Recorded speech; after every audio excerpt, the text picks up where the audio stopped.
नमस्कार दोस्तों, कैसे हैं आप सब। आशा करता हूँ सब मस्त होंगे, अपने काम को लेकर व्यस्त होंगे। दोस्तों, हम देखते हैं कि हमारी फसल जब वेजिटेटिव ग्रोथ से निकल के फ्लावरिंग स्टेज पे पहुंचती है तो जिस हिसाब से हमें फूल चाहिए, जिस हिसाब से हमें फल चाहिए, वो हमें नहीं मिल पाते। ऐसी सिचुएशन हम क्या कर सकते हैं, आज वीडियो में यही जानने की कोशिश करेंगे कि हम हमारी फसल पर फ्लावर कैसे ज़्यादा सेट कर सकते हैं और फ्लावर जब आए तो वो फल में कैसे कन्वर्ट हो। इसके लिए हम जो कारण होते हैं उनके बारे में चर्चा करेंगे और उनके जो उपाय हैं उसके बारे में हम चर्चा करेंगे। दोस्तों, वीडियो की शुरुआत करते हैं। मैं हूं राकेश साहू, आप देख रहे हैं एग्रो जीवन बातें किसान की। दोस्तों, इस चैनल पर आपको इसी प्रकार से नई नई जानकारियां खेती संबंधी मिलती रहती हैं। तो इस चैनल यदि आप पहली बार आए हैं तो चैनल को सब्सक्राइब करें, बेल आइकन को दबाएं ताकि आने वाली वीडियो की नोटिफिकेशन आपको मिल सके। दोस्तों, यदि आपको ये जानकारी पसंद आती है, आपको ऐसा लगता है कि ये जानकारी आपके काम की है, तो वीडियो को लाइक करें, क्योंकि लाइक करने के आपको पैसे लगते नहीं हैं और लाइक करने के हमें पैसे मिलते नहीं है, इसलिए लाइक जरूर करें। फसल पर फ्लावर क्यों नहीं आ पाते, ठीक है, एक वो कारण होता है और दूसरा कारण होता है कि फ्लावर तो आते हैं मगर वो फल में कन्वर्ट क्यों नहीं हो पाते, यानी कि फल सेट क्यों नहीं हो पाते। तो उसके लिए मैं आपको बता दूं कि 3-4 कारण जिम्मेदार होते हैं। तो सबसे पहले जो कारण होता है वो ये होता है कि आपकी फसल पर जो है वेजिटेटिव ग्रोथ तो होती है मगर वो प्रोडक्टिव ग्रोथ में नहीं बदल पाती। वेजिटेटिव ग्रोथ वो होती है जिसमें पौधा जो है अपने आप को बढ़वा देता है, पत्तियों की संख्या उसमें ज्यादा होती है, उसकी जो डालें हैं वो बढ़ती है। और प्रोडक्टिव ग्रोथ वो होती है जो कि पौधा अपनी संतति यानी कि अपने जैसे और प्लांटों को बनाने के लिए अपनी एक प्रक्रिया करता है जो कि प्राकृतिक है कि वह फ्लावर देता है। पहले फ्लावर के बाद वो फल में कन्वर्ट होता है, फल में कन्वर्ट होने के बाद उसमें सीड होता है और सीड वही फिर जमीन में आता है और फिर नया पौधा उसका तैयार होता है। तो इस तरीके से ये इसकी संतति जो है चलती रहती है, इसलिए पौधा काम करते रहता है। तो जब हम देखते हैं कि हमारी फसल पर वेजिटेटिव ग्रोथ तो होती है मगर वो प्रोडक्टिव ग्रोथ में नहीं बदल पाती, जब हम देखते हैं कि पौधा बढ़वार तो लेता है मगर उस हिसाब से उस एवरेज में आपको फूल और फलवर नहीं आते, तो ऐसी स्थिति में आपको वेजिटेटिव ग्रोथ के कारण आपको कुछ दिक्कतें आती है। दूसरा कारण होता है दोस्तों न्यूट्रिएंट की कमी, यानी किसी भी न्यूट्रिएंट की यदि आपकी फसल पर कमी हो जाती है तो फिर आप देखते हैं कि आपकी फसल पर फूल से फल में कन्वर्ट नहीं हो पाते। तो कुछ न्यूट्रिएंट ऐसे होते हैं जो हमारे फल और फूल बनाने में काफी सहायक होते हैं। आगे हम इसके बारे में चर्चा करेंगे कि इन्हें फिर कैसे नियंत्रित किया जाए। तीसरा पॉइंट है दोस्तों ये कि स्टोरेज की कमी, यानी कि पौधा आपका बढ़वा तो ले लिया लेकिन उसके जो तने हैं उस हिसाब से उनकी मोटाई नहीं है, पौधे में इतना स्टोरेज नहीं है कि वो फलों को उतने अच्छे तरीके से एक तो ला पाए और फल जो और फूल जो हमारे पहले से आए हुए हैं उनको फल में कन्वर्ट कर पाए, यानी उतनी इसको ताकत ही नहीं है पौधे पर। तो ऐसी स्थिति में भी क्या होता है कि फूल जो है फल में कन्वर्ट नहीं हो पाते और फल जो है हमारे अच्छे तरीके से और शाइनिंग भी नहीं आती, उसमें उनका साइज भी नहीं बढ़ पाता। तो आप देखते हैं कि अभी फसल है वो उपज कम देती है। तो इसका निदान भी हम जानेंगे इस वीडियो पर।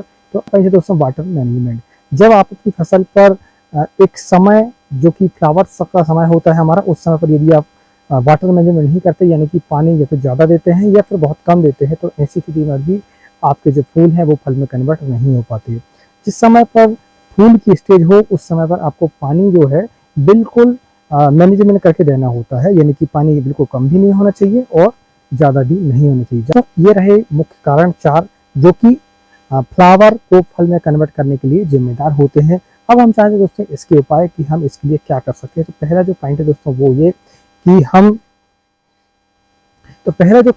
वेजिटेटिव ग्रोथ को हम प्रोडक्टिव ग्रोथ में कैसे बदलें। तो उसके लिए मैं आपको बता दूं कि आप लोहा सिन का इस्तेमाल कर सकते हैं। लोहा सिन आपकी वेजिटेटिव ग्रोथ को वहीं रोकने के बाद उस ऊर्जा को क्या करता है कि वो फ्लावर और फल में कन्वर्ट कर देता है, यानी कि पौधा बढ़वा ना लेकर वो फूल और फल में अपनी एनर्जी को डाल देता है। तो उससे आपके फ्लावर भी अच्छे आते हैं और फ्लावर आपके सेट भी होते हैं। तो लोहा सिन जो है आपका इस मामले में बहुत बढ़िया काम करता है, लेकिन इसका जो असर है वो लगभग 3 से 4 दिन होता है और इसके बाद फिर वो उसको प्राकृतिक रूप से मैनेज कर लेता है। लेकिन इसके बाद भी आप देखते हैं कि आपका जो ग्रोथ है वो नहीं रुक पा रही है और फ्लावर जो है बढ़िया से सेट नहीं हो पा रहे हैं। तो इसके लिए आप चमत्कार का इस्तेमाल कर सकते हैं।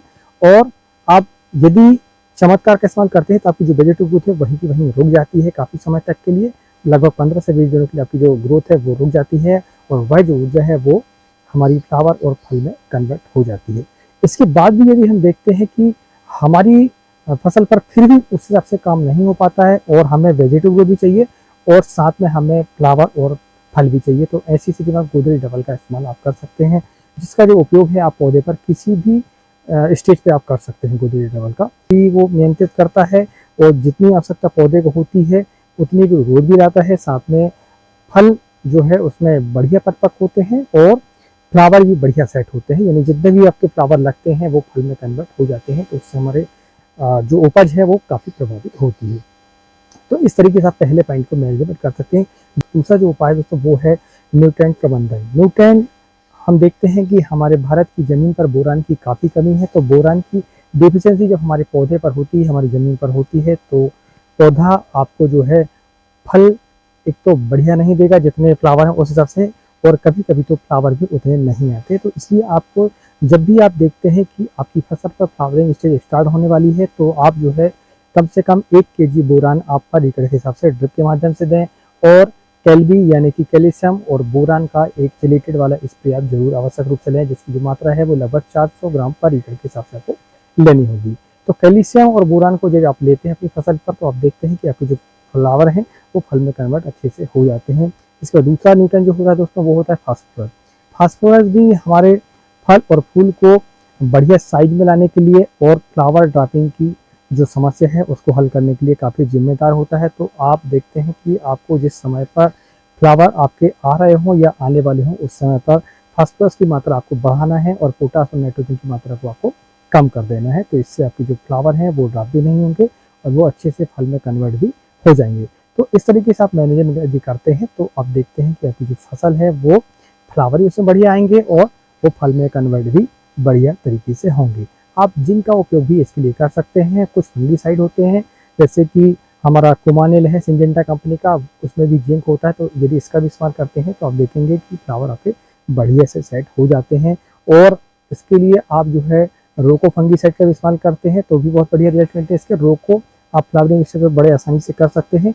इससे जो फल गलन की समस्या है वो भी कम हो जाती है और आपके फ्लावर जो है वो साइड भी होते हैं और अच्छे से भी आते हैं। टिल्ट का भी इस्तेमाल आप कर सकते हैं। टिल्ट की जब मात्रा आप डालते हैं अपनी फसल पर तो आप देखेंगे जितने भी फ्लावर हैं वो उतने सेट हो जाते हैं बढ़िया तरीके से और आपकी जो ग्रोथ है वो वहीं की वहीं रुक जाती है कुछ समय के लिए। हाँ, लेकिन नई कलियाँ उस पर नहीं आती हैं जब तक उसका उसमें असर होता है। तो टिल्ट का इस्तेमाल आप करने से पहले सोच लें एक बार कि आपकी जो बैटरी ग्रोथ है वो कितनी है। ठीक है, अगर पर्याप्त है तो आप उसका इस्तेमाल आप कर सकते हैं। इसके बाद हम बढ़ते हैं तीसरे पॉइंट। तीसरा पॉइंट है दोस्तों स्टोरेज की कमी। ठीक है, जब पौधा उतनी उसका स्टोरेज ही नहीं, उसमें डालें ही नहीं है या नीचे से तना उतना मोटा ही नहीं, तो आपके जो फ्लावर हैं वो ड्रॉप होना निश्चित है। उसमें फलों का जो साइज है वो भी प्रॉपर नहीं आ पाएगा जो आपको चाहिए रहता है। तो इसलिए आपको जो फास्फोरस की जो मात्रा है वो आपको बढ़ानी पड़ेगी। आपको वृद्धि की तरफ ना ले जाकर उसको वहीं उसको थामना पड़ेगा, यानी उसकी जो मोटाई है वो बढ़ानी पड़ेगी। इसलिए आपको फास्फोरस का इस्तेमाल करना चाहिए। ठीक है, नाइट्रोजन का जो इस्तेमाल है आपको कम से कम करना चाहिए और फिर वही आप लोहासिन वगैरह या चमत्कार का इस्तेमाल इसके लिए कर सकते हैं। अब हम चौथा पॉइंट है दोस्तों वाटर मैनेजमेंट। तो वाटर मैनेजमेंट यही है कि आप जब भी आपकी फसल फ्लावर स्टेज पर हो तो आप पानी को 2-4 दिनों के लिए रोक दें। ठीक है, इससे आवश्यकता है भी मान लो तो आप जैसे आज आपको देना है पानी, तो आप जो 1 घंटे पानी पर डे दे रहे थे उसको आप 4 घंटे पानी आज दे दें और उसके बाद 3 दिनों के बाद उसको पानी दें। वाटर सॉल्युबल जो आप खाद दे रहे हैं वो भी क्या करें, उसके लिए आप जो 3 केजी की मात्रा 1-1 केजी करके देने वाले थे तो 3 केजी आप इकट्ठा दे दें। तो आपको 3 दिन के लिए उसमें जो है नमी में शुष्कपन रहेगा, नमी सूखती रहेगी, नमी नहीं रहेगी पौधे के किनारे। तो ऐसी स्थिति पर फ्लावर जो है अच्छे से सेट होते हैं। तो इस तरीके से आप फ्लावर को बढ़िया से सेट करते हैं और वाटर मैनेज करने से आपके काफ़ी फायदे होते हैं। आपको एक तो वाटर मैनेज के बहुत ही फायदे हैं, क्योंकि आप देखते हैं कि वाटर मैनेज अगर हमारा बिगड़ जाता है तो फिर कई प्रकार के फंगस भी जमीन संबंधी आते हैं, जैसे नीमाटोड की समस्या भी काफ़ी आती है, बिल्डी की समस्या भी काफ़ी आती है। तो इनसे बचने के लिए भी हमें वाटर मैनेज अच्छे से करना चाहिए।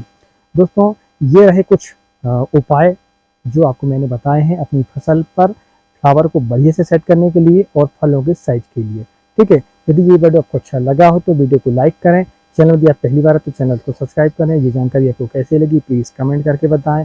यदि ये जानकारी आपकी खेती के लिए सहायक है तो इस वीडियो को ज़्यादा से ज़्यादा शेयर करें। मिलते हैं अगली वीडियो में, तब तक नमस्कार। जय हिंद, जय किसान, जय जवान।